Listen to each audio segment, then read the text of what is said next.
హరివరాసనం స్వామి విశ్వమోహనం హరిదధీశ్వరం ఆరాధ్య పాదుకం హరివిమర్దనం స్వామి నిత్యనర్తనం హరిహరాత్మజం స్వామి దేవమాశ్రయే.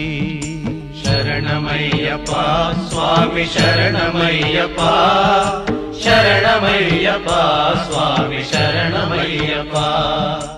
ఓం స్వామియే శరణమయ్యప్ప, హరిహరసుదనే శరణమయ్యప్ప, మాళిగపురతమలోకమాదావే శరణమయ్యప్ప, స్వామియే శరణమయ్యప్ప. స్వామి శరణం. భూతనాథ సదానంద సర్వభూతదయాపర రక్ష రక్ష మహాభాగో శాస్తే తుభ్యం నమో నమః. స్నిగ్ధారాళివిసారికుందలవరం సింహాసనధ్యాసనం స్ఫుజ్జల్పత్ర సుక్నుప్తగుండలమధే శుశ్వాసభర్దోర్ద్వయం నీలక్షౌమవశం నవీనజలదశ్యామం ప్రభాసత్యకస్ఫాయల్ పార్శ్వయుగం సురక్తాసకలాకల్పం స్మరేదర్యకం.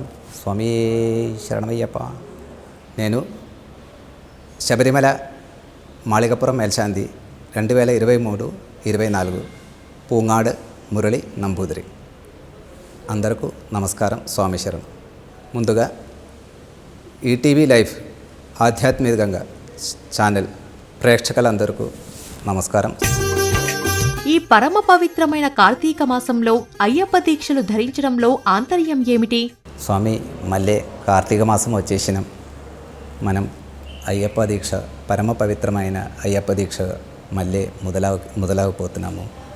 అందరూ చాలా నిష్ఠగా మంచిగా స్వామివారి దీక్ష ఈ కార్తీక మాసం నుంచి బాగా చేయండి. ఏంటంటే మన కోసం, మన ఆరోగ్యం, మన అందరూ బాగుండాలని ఈ కార్తీక మాసం నుంచి సంక్రాంతి వరకుండా స్వామి దీక్షలు మనకు తెలిసిపోతుంటుంది. అందుకోసం అందరూ స్వామి దీక్ష చేసేటప్పుడు దీక్ష 41 దినం తప్పకుండా దీక్ష చేసేటట్టు ప్రయత్నం చేయండి. మరి పొద్దునే సాయంకాలం పూజా విధానం అందరూ మనస్ఫూర్తిగా చేయండి. మనస్ఫూర్తిగా చేస్తే ఆ ఫలితం మీకే వస్తుంది. ఈ అయ్యప్ప దీక్ష అనేది ఒక విశిష్టమైన దీక్ష. అంటే ప్రపంచంలో ఇలా ఉండ దీక్షలు ఎక్కడ లేదు.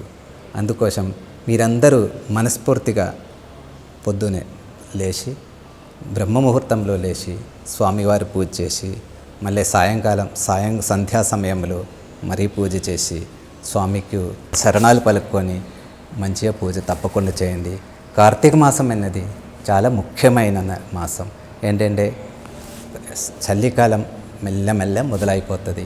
అంటే వర్షాకాలం అయిపోయి ఎండాకాలం వచ్చే ఒక టైము, అంటే దక్షిణాయన కాలంలో నుంచి ఉత్తరాయణ కాలంలోకి వెళ్ళే ముందుండే ఒక టైము.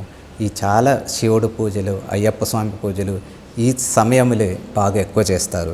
కార్తీక మాసం అంటే అక్కడ కేరళలో వృశ్చిక మాసం అంటారు. వృశ్చిక మాసం నుంచి మొదలయ్యి సంక్రాంతి వరకు 60 రోజులు పరమ పవిత్రమైన ఈ సమయంను. అంటే ఈ సమయం అంటే వర్షాకాలం ఆగిపోతుంది, ఇంకా ఎండాకాలం అంటే ఉష్ణం రాలేదు, ఆ మధ్యం అయ్యే ఒక టైము. ఇంకొకటి సంక్రాంతికి దక్షిణాయనం నుంచి ఉత్తరాయణంకి వెళ్ళే ఒక టైం. దానికి ముందుండ విశిష్టమైన ఒక రోజులే ఈ కార్తీక మాసం మొదలు సంక్రాంతి వరకు. ఈ టైంలో అయ్యప్ప స్వామి దగ్గర వెళ్ళడం, దర్శనం చేయడం చాలా మంచిది, పవిత్రమైనది. 2023 అక్టోబర్లో నాకు సెలక్షన్ దొరకడం, అక్కడ నుంచి ఈ నవంబర్ నుంచి 2024 నవంబర్ వరకు నేను స్వామికొండలే ఉన్నాను అన్నమాట. అక్కడ నుంచి కదలకుండా అక్కడ ఉండి పూజ చేస్తూ 2024 కార్తీక మాసంలో తిరిగి నేను హైదరాబాద్కు వచ్చిన. అక్కడ పూజా విధానం అది పొద్దునే ఈ కార్తీక మాసం నుంచి సంక్రాంతి వరకు పొద్దునే 3 గంటల నుంచి మధ్యాహ్నం 2 గంటల వరకు గుడి తెరుస్తారు. తర్వాత మళ్ళీ 3 గంటల నుంచి 11 గంటల వరకు గుడి తెరుస్తూ ఉంటుంది. ప్రభాత పూజ, గణపతి హోమం, నిత్యాభిషేకాలు, మధ్యాహ్న పూజ, తర్వాత సాయంకాలం హారతి, తర్వాత అత్తాళ పూజ, ఇది హరివరాసనం. ఇది అక్కడ రోజు జరుగుతున్న పూజలు. తర్వాత పుష్పాభిషేకాలు, కలభాభిషేకాలు, అది ఒక దినం పట్టి అప్పుడప్పుడు ఉంటుంది. ఇదైతే ఈ పూజలు నిత్యం అక్కడ ఉంటుంది. ఈ టైంలో అడవి జంతువులు బయటికి రావు. అందుకే మనం భక్తులకు హాయిగా శబరి కొండకెళ్ళి దర్శనం చేయడానికి చాలా మంచి టైం ఇది. అందుకే మన పూర్వీకులు ఈ యొక్క సమయం ఈ దర్శనానికి పెట్టుకున్నాను అన్నమాట. అంటే ఈ కార్తీక మాసం మొదలయ్యి సంక్రాంతి వరకు చాలా మంచి దినాలు. ఈ దినం మనం అయ్యప్ప దీక్ష పూజ చేస్తూ మంచిగా పూజ చేస్తూ 41 దినం దీక్ష చేసి అయ్యప్ప స్వామి దర్శిస్తే చాలా మంచిది, పవిత్రం అది. అయ్యప్ప స్వాములు బ్రహ్మముహూర్తంలో లేచి చన్నీటి స్నానం చేయడంలో ఉన్న ఆంతర్యం ఏమిటి? బ్రహ్మముహూర్తం అనేది మనం ఎప్పుడైనా కానీ ఏదైనా కానీ బ్రహ్మముహూర్తం చాలా ఇంపార్టెంట్. ఈ బ్రహ్మముహూర్తంలో ఏం చేసినది అంటే మనం పుణ్యపురాణాలు ఏం చెప్తున్నంటే బ్రహ్మముహూర్తంలో అన్ని ఆలయం తెరుస్తారు, పూజలు జరగపడం. బ్రహ్మముహూర్తంలో ఏం చదివితే అది మనకు ఎప్పటికే ఉండిపోతుంది. అందుకే ఎప్పుడైనా కానీ ఏదైనా కానీ మనం ముందు బ్రహ్మముహూర్తంలోనే పూజ చేయాలి, లేవాలి, పూజ చేస్తూ ఉండాలి. బ్రహ్మముహూర్తం 3:30 నుంచి 5:30 వరకు చాలా మంచి టైం. ఉదయం సమయంలో ఆ సమయంలో లేచి స్వామి పూజ చేస్తే అది చాలా పవిత్రమైన సమయం. ఆ సమయంలో పూజ చేయడం చాలా మంచిది. ఆ టైంలో ఉండే ఒక ఎనర్జీ అది ఎప్పుడో మళ్ళీ రావు. అందుకోసం ఎప్పుడైనా కానీ అన్ని దేవతలకు, అయ్యప్ప స్వామిని కాదు అన్ని దేవతలకు బ్రహ్మముహూర్తంలో పూజ చేస్తే చాలా మంచిది అది. అయ్యప్ప దీక్షను స్వీకరించిన భక్తులు ఉదయం నుంచి రాత్రి వరకు ఎలాంటి నియమాలు పాటించాలి? తప్పకుండా ఉదయాన్ని బ్రహ్మముహూర్తంలో లేచి స్నానం చేసి బట్టలన్నీ మార్చి మంచిగా స్వామివారు అన్ని పూజలు వినాయకుడి నుంచి అయ్యప్ప స్వామి పూజల వరకు అన్ని పూజలు చేసి స్వామివారికి నైవేద్యం చేసి హారతి మంగళహారతి ఇచ్చి తర్వాత అంటే ప్రభాతంలో ఏదో ఒక అవసరం ఉండే ఒక చిన్న పాల ఫ్రూట్స్ ఏదో తీసుకొని మంచిగా మన డ్యూటీ మనకి ఏదైనా డ్యూటీ ఉందో అది తప్పకుండా చేసి మధ్యాహ్నం మళ్ళీ ఎక్కడ బయటకు వెళ్తే మళ్ళీ స్నానం చేయడం మంచిది. ఎందుకంటే బయట ఎవరైనా ముట్టుకుంటారో ఏం చెప్పలేము కదా. చాలా శుద్ధిగా నిష్టగా ఉండే అది చాలా పవిత్రం. అందుకోసం మధ్యాహ్నం భోజనం చేసే ముందు బయటికి వెళ్ళకపోతే పర్వాలేదు, బయటకు వెళ్తే ఒక్కసారి స్నానం చేసి మంచిగా ఫ్రెష్గా వచ్చి భోజనం చేస్తే అది కూడా పవిత్రమైన అంటే భోజనం. అంటే కింద కూర్చొని అరటి ఆకు పెట్టి కింద కూర్చొని దాంట్లో మంచి ఆహారాలు తీసుకొని అలా భోజనాలు చేసుకొని తర్వాత మన డ్యూటీ ఏది ఉందో అది చేసుకొని సాయంత్రం మళ్ళీ 5-5:30 వరకు స్నానం అయిపోయి మళ్ళీ పూజలకు వెళ్ళి పూజ అయినాక అల్పాహారం ఏదో ఉందో మనకు ఏది ఉందో అది చిన్న అల్పాహారం చేసి మనం రాత్రి హరివరాసనం చదివినాక మనం పడుకోవాలని మాది శాస్త్రం, అయ్యప్ప శాస్త్రం. అయ్యప్ప స్వామి పూజకు ఏ సమయం సరైన సమయం? ఉదయం 4:30-5 గంటలకు పూజ మొదలు చేస్తే అన్ని పూజలు చేసి బ్రహ్మ ముహూర్తంలో చేయడం చాలా మంచిది.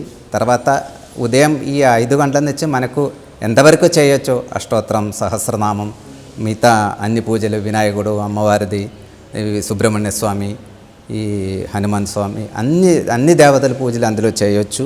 అది తర్వాత అయ్యప్ప స్వామి పూజ అయినాక మంగళహారతి ఇచ్చి నైవేద్యం ఏదో ఒక నైవేద్యం స్వామివారికి పెట్టేసి పండు కానీ వేరే ఇంకేదైనా ఇంట్లో ఏమైనా చేసిన అంటే పులిహార, దొద్దజనం ఇవన్నీ పెట్టొచ్చు. పెట్టేసి పూజ చేసుకోవాలి ప్రాతः సమయంలో. సాయంకాలం ఇలాగా 5:30-6 గంటలకు స్నానం అయిపోయి అది ఆ సంధ్యా సమయంలో అంటే 6 నుంచి 7 లోపల ఆ సమయంలో పూజ చేయడం చాలా శ్రేష్టం.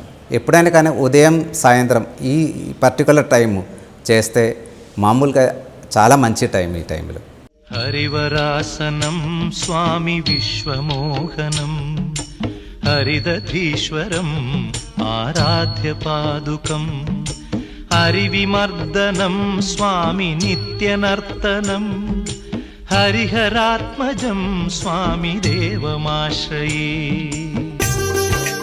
అయ్యప్ప దీక్ష తీసుకున్న స్వాములు భిక్ష స్వీకరణ సమయంలో పాటించాల్సిన నియమాలు ఏమిటి? తప్పకుండా కిందే కూర్చోవాలి. అరటాకు అయినంతవరకు అరటాకు విస్తరాకులో భోజనం చేయాలి. మనం భోజనం చేసేటప్పుడు పవిత్రమైన ఫుడ్ అంటే సాత్విక ఆహారం అంటే మామూలుగా ఉల్లిపాయలు, ఎల్లిపాయలు లేకుండా, మసాలాలు లేకుండా సాత్వికమైన ఫుడ్ ఆహారం తీసుకోవాలి. మంచిగా స్వామి ప్రార్థనతోటి అంటే ఒక ఋషులు మునులు ఎట్లా ఉంటారు ఆ రకం అంటే మాల వేసినాక మనం బ్రహ్మచారి అయిపోతానమాట. అంటే ఋషిలాగా మునిలాగా మనంలో ఉంటాయి. అంటే అయ్యప్ప స్వామి అంటే మనం మాల వేసినాక అయ్యప్ప అయిపోతానమాట. అంటే ఆ యొక్క అయ్యప్ప ఎట్లా ఉన్నాము ఆ రకంగానే మనం మాటలు, మన విధానాలు, మన భోజనాలు అట్లనే ఉండాలి. అందుకే ఎప్పుడైనా కింద కూర్చొని అరటాకు അല്ലെങ്കിൽ ఇస్తరాకు పెట్టి దానిలో పవిత్రమైన ఈ ఆహారాలు అంటే మనం ఈ ఎల్లిపాయలు లేకుండా, మసాలా లేకుండా మంచి పవిత్రమైన ఫుడ్ పెట్టి ఆ భోజనం చేసుకోవాలి. తప్పక సాయంకాలం తప్పకుండా అల్పాహారం ఏదో ఒకటి ఈ చిన్న అల్పాహారం చేసుకోవాలి. అది మంచిది. అయ్యప్ప మాల వేసుకున్న భక్తులు ఇంట్లో పీఠం పెట్టి పూజ చేయడం కుదరకపోతే ఏం చెయ్యాలి? అయ్యప్ప స్వామి దీక్ష చేసేటప్పుడు అయినంత వరకు మన సొంతం ఇంట్లో స్వామి పీఠం అంటే కింద ఒక పీఠం పెట్టి దాని మీద బియ్యం పోసి ఒక బట్ట పెట్టి దాన్ని స్వామి విగ్రహం అంటే స్వామి విగ్రహం కానీ స్వామి పటాలు కానీ పెట్టి దాన్ని ఒక దీపం పెట్టి రోజు అంటే ప్రభాతం సాయంకాలం మార్నింగ్ ఈవినింగ్ పూజ చేస్తూ ఉండాలి. ఇది చేయడానికి కుదరకపోయిన వాళ్ళు వారి వేరే గ్రూప్ స్వామిలు ఉండే వాళ్ళ దగ్గరికి వెళ్ళి అట్లా పూజ చేయొచ్చు. అది కాకపోయినా పక్కన ఏమైనా గుడి ఉండే అక్కడికి వెళ్ళి ఈ పూజ మనం అయ్యప్ప స్వామి అంగ పూజ అన్ని పూజలు ఉంటుంది ఆ పూజా బుక్ చదివి మంగళహారతి తీసుకుంటే కూడా సరిపోతుంది. అయ్యప్ప దీక్షలో భక్తులు నల్లని వస్త్రాలనే ఎందుకు ధరిస్తారు? అయ్యప్ప స్వామి అంటే శనీశ్వరునికి ఇచ్చిన అంటే శనీశ్వరునితోటి ఉన్న ఒక సబ్ది అయ్యప్ప స్వామి దీక్ష అనేది. ఇండియాలో అంటే వేరే ఎక్కడ లేదు. నల్ల బట్టలు ధరించి స్వామి దర్శనం చేసుకోవడం అదొకటి అయ్యప్ప స్వామి దగ్గరనే ఉంది. అందుకేంటంటే ఈ శని దర్శనం కూడా అయిపోతున్నందుకు ఆ శనీశ్వరునే గెలిచిన వ్యక్తి అయ్యప్ప స్వామి. అందుకు ఆ నల్ల బట్టలు అయ్యప్ప స్వామికి చాలా శ్రేష్టం.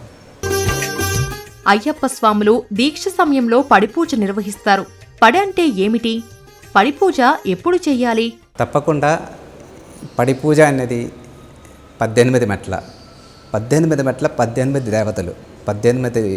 దేవతలు కూర్చున్న ప్లేస్ 18 మెట్ల అంటే 18 స్వామి చుట్టూ 18 కొండలు ఉండి ఆ 18 దేవతలు 18 మెట్లలో ఆవాహించి పూజ చేసి పడి పూజ. అంటే ఈ స్వామి దర్శనానికి వెళ్ళే ముందు మనం ఇరుముడి తీసుకొని ఈ 18 మెట్లకి అంటే 18 దేవతలను స్మరిస్తూ స్వామి దర్శనానికి వెళ్తున్నాను అనమాట. అంటే అందరినీ దర్శనం చేసినట్టు అనమాట. ఈ కొండ మొత్తం శబరి కొండ మొత్తం దర్శనం చేసినట్టు అనమాట. అందుకే ఇతర పవిత్రమైన ఒక పూజ పడి పూజ అయినంత వరకు తప్పకుండా ఒక్కసారైనా మాల ధరించినాక పడి పూజ చేయడం చాలా మంచిది, చాలా శ్రేష్టం. పడి పూజ అనేది 18 మెట్ల పెట్టి దానికి పూజ అంటే కలశంతో అభిషేకం చేసి మామూలుగా కేరళ సంప్రదాయంలో అయితే దానితోటి కలశం అభిషేకం ఆవాహనం చేసి కలశం పెట్టి దానికి అభిషేకం చేసి హారతి ఇచ్చి పూజ చేస్తారు. ఇది ఇక్కడైతే మామూలుగా దాని మీద కర్పూరం పెట్టి వెలిగించి పూజ చేస్తుంటారు. ఇంట్లో పీఠం పెట్టుకున్నప్పుడు నిత్య పూజలో ప్రతిరోజు పడి ఉంచవచ్చా? పడి చేయొద్దు అట్లా లేదు, చేయొచ్చు, చేసినా తప్పు లేదు. అది ఎంతవరకు అవుతుందో వాళ్ళతోటి పడి చేయాల్సిన అవసరం చేయకపోయినా తప్పేం లేదు. కొన్ని దగ్గరే పడిపు ఉండదు, పడి ముట్టించే తప్పేం లేదు. సాయంత్రం ఒక్కసారి చాలు, మరి 2సారి అవసరం లేదు. సాయంకాలంలో పూజ అయినాక పడి ముట్టిస్తే పడి ముట్టిస్తే చాలా మంచిది, చేయవచ్చు, తప్పేం లేదు అందులో. అయ్యప్ప మండల దీక్ష అంటే ఎన్ని రోజులు వెయ్యాలి? అయ్యప్ప మండల దీక్ష అనేది 41 దినం తప్పకుండా వేయాల్సిందే. 41 దినం ఒక మండలం అనేది 41 దినం. ఈ దినం పూర్తిగా స్వామి దీక్ష చేస్తేనే స్వామి మెట్లకి ఆ ఇరుముడితోటి స్వామి మెట్లకి స్వామివారి దర్శనం చేసే అర్హత మీకు వస్తుంది అన్నమాట. తప్పకుండా ఈ దీక్ష 41 రోజు చేస్తేనే అది పూర్తిగా అవుతుంది. గురుస్వామి అంటే మనకు శబరి వెళ్ళేటప్పుడు మొట్టమొదటిసారి వెళ్ళేటప్పుడు కొన్ని ఎక్కడెక్కడ ఏం చేయాలని మనకు తెలియదు. ఆ నియమాలు ఆ దీక్షతోటి ఏమేమి చేయాలి, ఏ రకంగా మనం ఉండాలి, మనకు ఒక క్రమశిక్షణ నేర్పించిన వ్యక్తి గురుస్వామి. ఆ గురుస్వామి తప్పకుండా మన దగ్గర ఉంటే మనకు ఏమేమి చేయాలి, ఎక్కడెక్కడ పూజ చేయాలి, ఏ రకంగా పూజ చేయాలి అని నేర్పిస్తారు ఆ గురుస్వామి. అంటే సీనియర్స్ ఎవరు ఎక్కువసారి వెళ్ళిండో వాళ్ళని గురుస్వామిని పలుకుతారన్నమాట. అయ్యప్ప స్వాములు మాలికా పురోత్తమ ఆలయాన్ని దర్శించుకోవడంలో ఉన్న ఆంతర్యం ఏమిటి? తప్పకుండా అయ్యప్ప స్వామి మాలికా పురోత్తమ రెండు ఒకటి పక్కనే. తప్పకుండా స్వామి దర్శనం అయినాక అమ్మవారి దర్శనం అయితేనే ఆ దీక్ష అంటే ఆ దర్శనం పూర్తిగా అవుతుంది అన్నమాట. తప్పకుండా దర్శనం చేసుకోవాల్సిందే.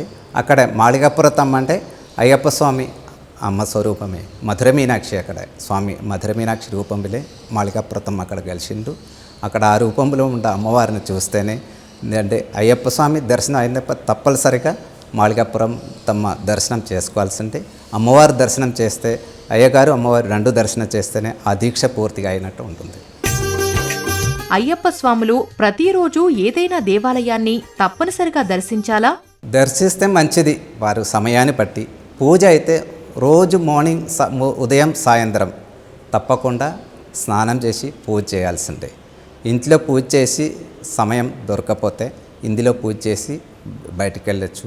లేకపోతే పక్కనే గుడి ఉండే మీరు తప్పకుండా అక్కడ వెళ్ళి ఒక్కసారైనా దర్శనం చేస్తే చాలా శ్రేష్టం. ఎందుకంటే మనం దీక్షలో ఉన్నప్పుడు ఒక బ్రహ్మచారి అలాగా మనం ఒక భక్తి ఒక స్వామి కదా, అంటే మనలో అయ్యప్ప స్వామి ఉన్నాడు, మనం స్వామిలకే.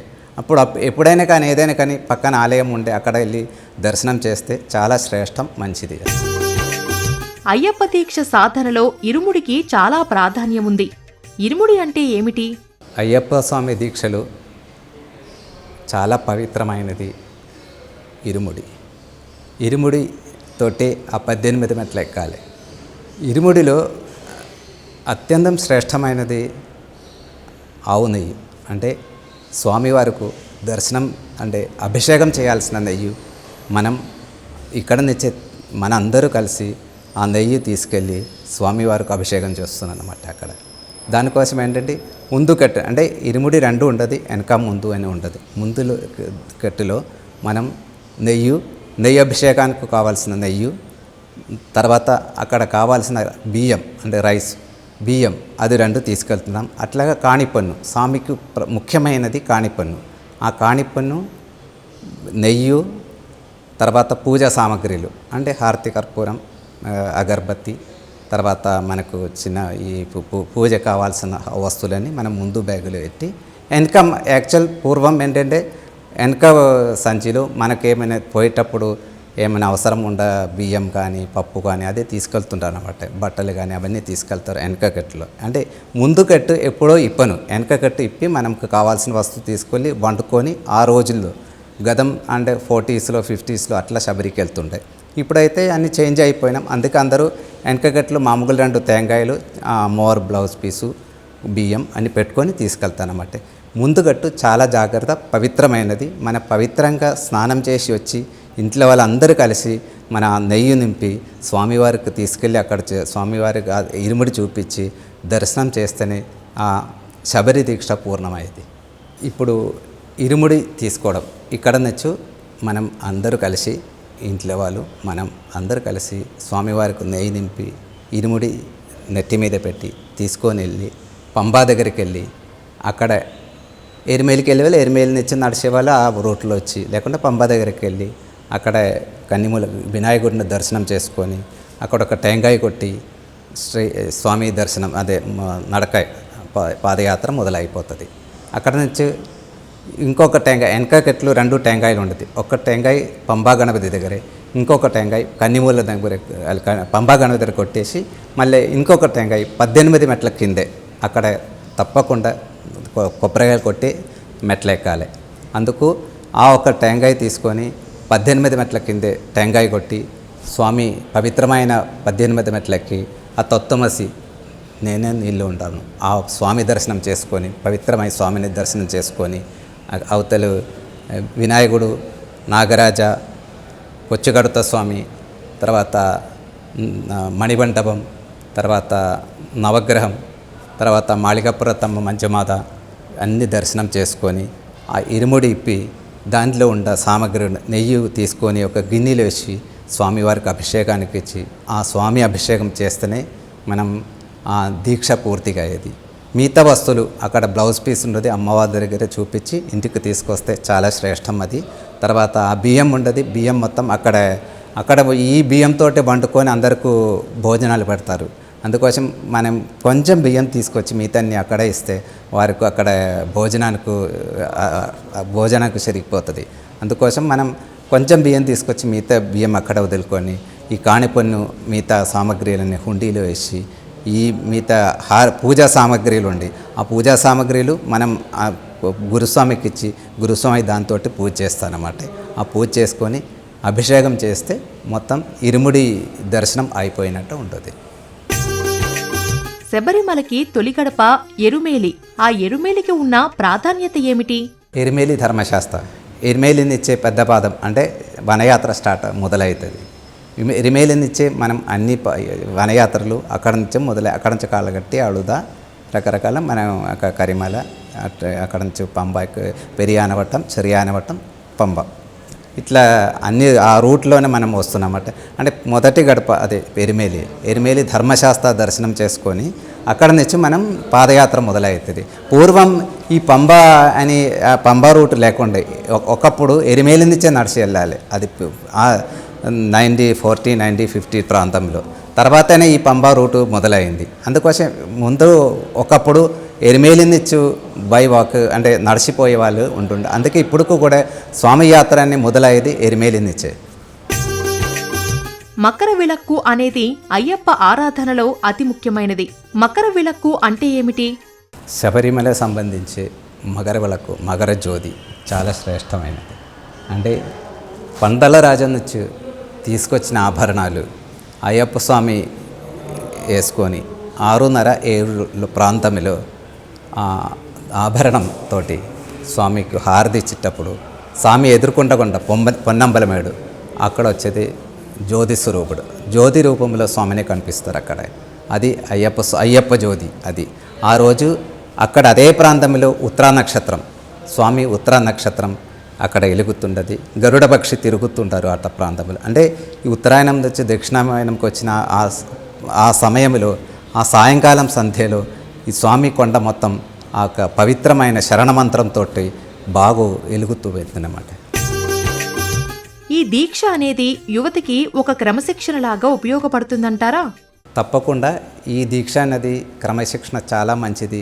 ఈ దీక్ష అంటే ఇండియన్ కల్చర్, ఇండియన్ హిస్టరీ అది మనం ముందు చూడాల్సిందే. అంటే ప్రపంచంలో ఎక్కడ లేన ఒక పవిత్రమైనది ఇండియన్ కల్చర్. అందులో ఈ స్వామి దీక్ష అన్నది పవిత్రమైనది. ఎందుకంటే మనం నేచురల్ ప్రకృతికి అంకితమై ఉండడం. ఈ దీక్షలో ఒకటే ఉండే ప్రకృతి మనం రెండు ఒకటే అని తెలిసిపోతుంది.